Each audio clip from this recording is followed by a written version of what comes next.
오늘 제가 드릴 말씀은 간첩과 비밀 공작에 대해서 말씀을 전해드릴까 합니다. 자, 요즘 민노총이랄까, 창원, 제주, 전주 할 것 없이 전국적으로 간첩망들이 검거되는 한바탕의 소란이 일어난 적이 있었습니다. 아쉽게는 이후에 더 추가적인 그 범죄망을 일망타진했다는 소식이 아직 들리지 않아서 매우 안타깝습니다만은, 자, 오늘 제가 간첩에 대한 그 개념부터 말씀을 드리고자 해요. 간첩은요, 한자로 쓰면 사이간자입니다. 자, 어떤 물체와 물체, 조직과 조직 사이에는 반드시 그 빈틈, 사이, 공간이 있죠. 그 사이에 비집고 들어와서 첩자라는 것은요, 말씀 언변에 있는 글자잖아요. 그러니까 뭔가 이렇게 수집하는 거, 모아서 오는 거, 이런 행위와 활동을 우리가 첩이라고 하니까, 중간지대에 아니면 사람과 조직 사이에 몰래 박혀 있어서 중요한 정보나 그 내부적인 중요 자산을 빼돌리는 그런 업을 주업으로 하는 자들을 간첩이다, 이렇게 구태여 규정을 하자면 할 수 있습니다. 하지만 우리 국민들 가운데서는요, 간첩이라 그러면 평양의 지시를 받는 것은 간첩이고 그 위의 것은 간첩이 아닐 수도 있다, 이렇게 생각하시는 분들이 혹시라도 있을까봐 이 방송을 하게 됩니다. 간첩은요, 워싱턴의 지령을 받아서 움직이는 것도 간첩이고요, 북경의 지령을 받아서 움직이는 자들도 간첩입니다. 물론 동경이나 모스크바의 지령과 지시를 받아서 움직이는 자들도 역시 간첩이라 할 수 있겠죠. 과거 미국의 역사에도 보면 미국의 CIA나 FBI, 이와 같은 국가 방첩 비밀 공작기구 안에서도 소련의 스파이들이 있었던 점을 우리가 볼 수 있습니다. 자, 그럼 국무부 같은 데 없었을까요? 미국의 연방정부 내에도 그러한 간첩들이 있어 왔었습니다. 자, 그러면 이런 간첩들이 왜 생기는 걸까요? 대부분 보면요, 정신력이 박약한 자들이 국가정보기관이나 주요 첩보기구에 일을 하다가요, 그 나약해진 심신 상태에서 이제 돈이 부족한 사태가 벌어집니다. 특히나 결혼을 했다거나 집을 산다거나 이런 일을 겪게 되면서 금전적인 필요가 생기고, 또 자신들이 받는 급여보다 더 많은 사치스러운 생활을 하고 싶은 자들이 이 유혹에 넘어가게 되는 거죠. 자, 그래서 미국에서도 발견되었지만 소련으로 도망갔던 그런 간첩들도 있고요, 여러 부류가 있었습니다. 역사적인 간첩들이 꽤나 적지 않았던 것도 미국의 현대사에 기록되어 있습니다. 그런데 대한민국에는 과거에 최덕신인가요?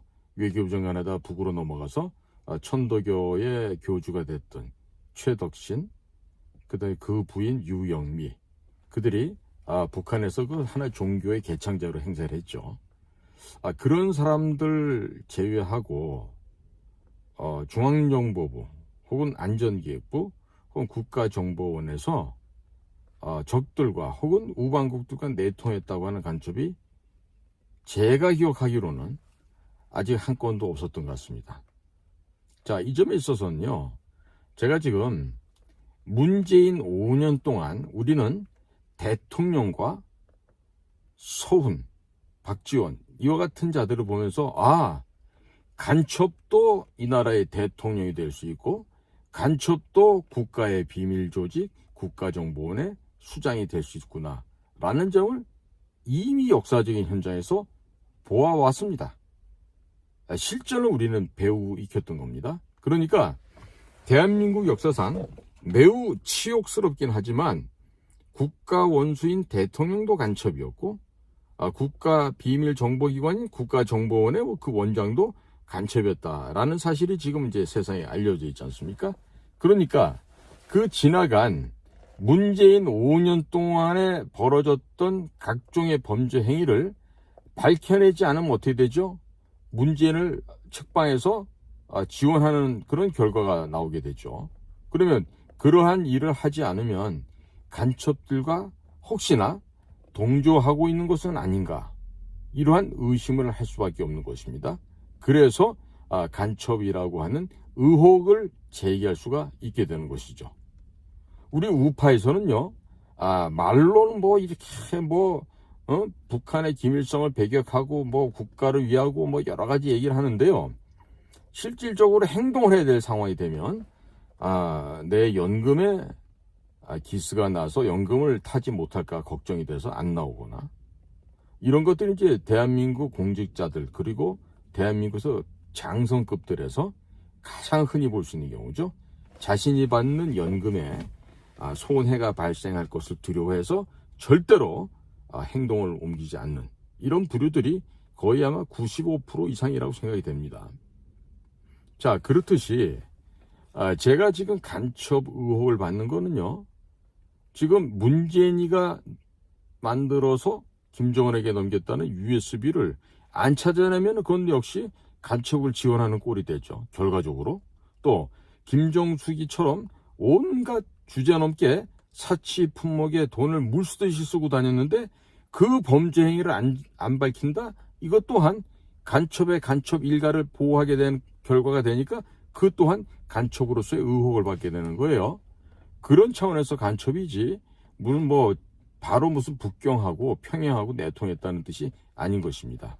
자, 그러면 이 간첩과 매우 깊이 연루되어 있고 또 정반대 개념이 있는 게 공작이라는 개념이에요. 특히나 비밀 공작. 그런데요, 이 방송을 보는 우리 중앙정보부의 대선배님들이나 또 국가안전기획부 시절에 우리 선배님 동료들이나 다들 그렇게 생각하실 거예요. 저자가 왜 공작이라는 소리를 함부로 짓거릴까? 함부로 떠들어댈까? 그런데요, 자, 우리 퇴직한 우리 정보요원들 가운데서 가슴에 손을 얹고 한번 생각해 봅시다. 정말로 내가 그 회사에서 28년, 30몇 년 있는 동안에 공작이라고 한 것을 안 해봤던 사람들은요, 그런 생각하시면 될까요, 안 될까요? 안 되겠죠? 저기 내무부 서울시청 공무원들처럼 왔다 갔다 이런 생활하는 사람들도 있는데, 그런 분들은 자기 자신들이 되돌아보면 알 거예요. 내가 국가비밀정보기관에 근무했지만 나는 과연 정보요원이었나 공작요원이었는가, 그 어느 쪽에도 속하지 않는 사람들이 있어요. 자, 그런 분들은 함부로 비난, 중상, 모략 같은 일은 할래야 할 수가 없을 것입니다. 자, 그래서 이 비밀 공작에 무엇보다도 중요한 것이 보안이고 절대 비밀을 유지해야 되는 것인데요. 지금 국가정보원의 비밀이 없어졌어요. 일반 민간인들이 와서 우리 국가정보원에서 관리해오던 그 슈퍼컴퓨터를 다 뒤져서 그야말로 닭들이 모이를 쪼아대면서 먹게 되면 그거 다 파헤쳐지잖아요. 그거보다 더 심각하게 파헤쳐서 아주 그냥 도륙질, 난도질 해놨습니다. 자, 이제 숨길래야 숨길 수 있는 비밀도 없어요. 이미 우리가 과거에 다른 국가의 비밀정보기관과 협력했던 이런 비밀조차들도 다 지금 까발려져 있어요. 좀 민주당 애들 쪽에서 다 가지고 있다고요. 자, 그럼 이제 어떻게 해야 되죠? 자, 이미 공개돼 버려서 노출된 건 어떻게 할 수가 없어요. 이미 다 알려져 버렸으니까. 그러면 지금부터 수습하고 잘 해야 되겠죠. 자, 그래서 왜 제가 소수의 능력 있는 사람들만 모아서 이러한 국가적인 비밀 공작기관을 설립해야 되는지를 계속해서 이야기하고 있는 겁니다. 지금요, 제가 봐서도 현재 국가정보원이라는 조직 내에서는요, 지금 우리가 기대하고 해야 될 그 비밀 공작 업무를 수행할 수 있는 사람이 몇 명이나 될 것 같습니까? 이 거의 정확한 그 숫자는 제가 알고 있지만, 제가 그 숫자까지 말해버리면 국민 여러분들께서 실망해서 기절하실 수도 있어요. 그래서 제가 다만 이 방송에서 그 부분까지는 이야기를 하지 않겠습니다. 자, 그러니까 윤석열 대통령이 새로운 행정부를 꾸리면서 이스라엘의 모사드와 같은 정보 첩보기관을 롤 모델로 삼았으면 좋겠다, 이런 얘기를 했는데, 자, 지금 살인면허 있나요?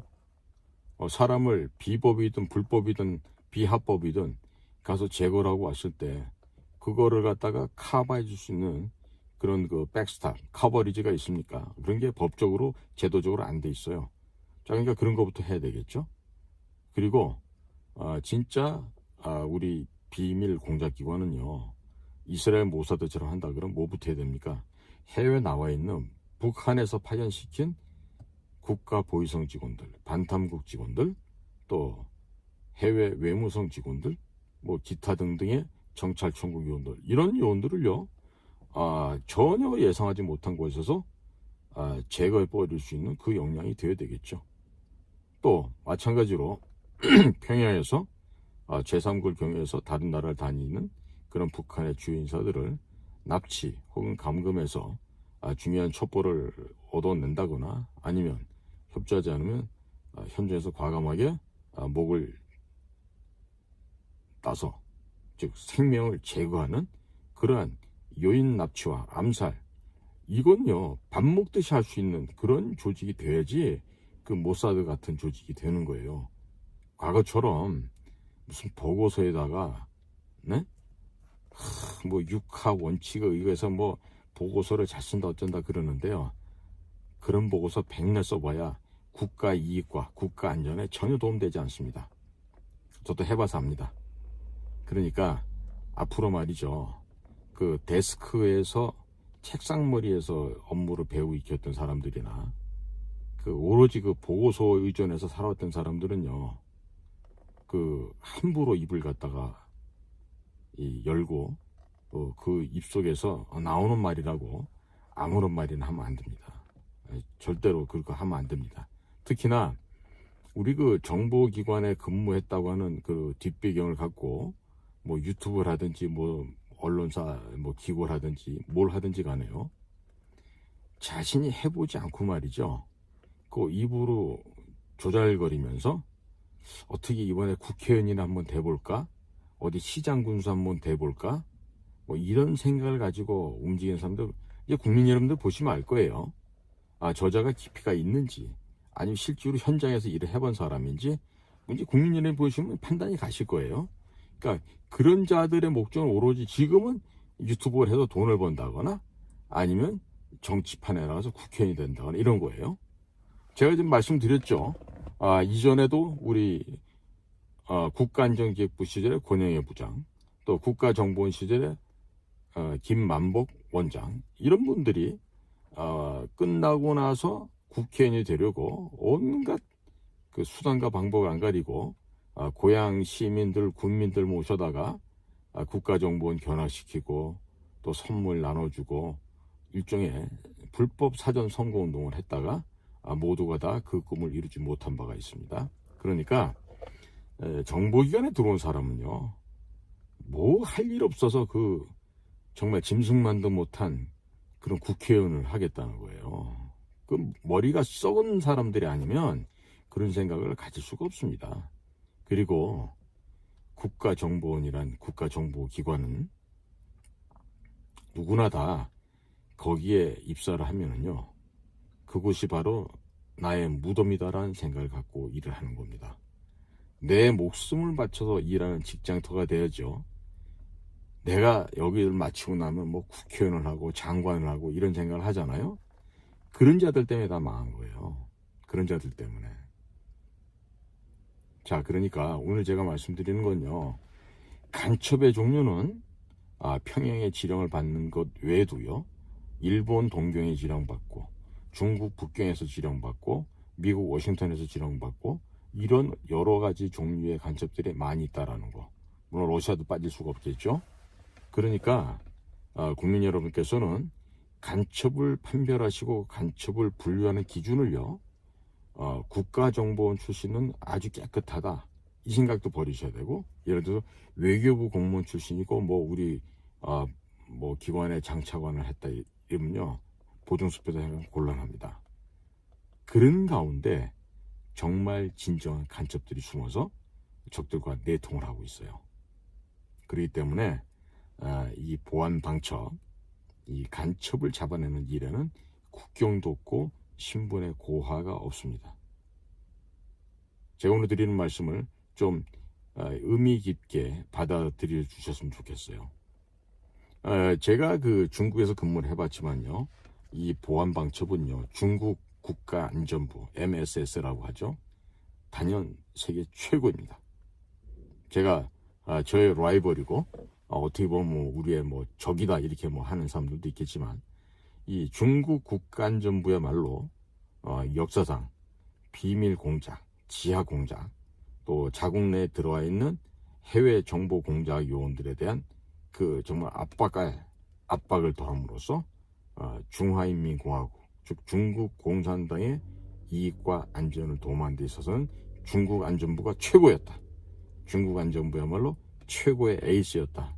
이런 말을 할 수밖에 없어요. 이후에 제가 왜 그런 생각을 갖게 된지도 상세히 말씀을 드리도록 하겠습니다.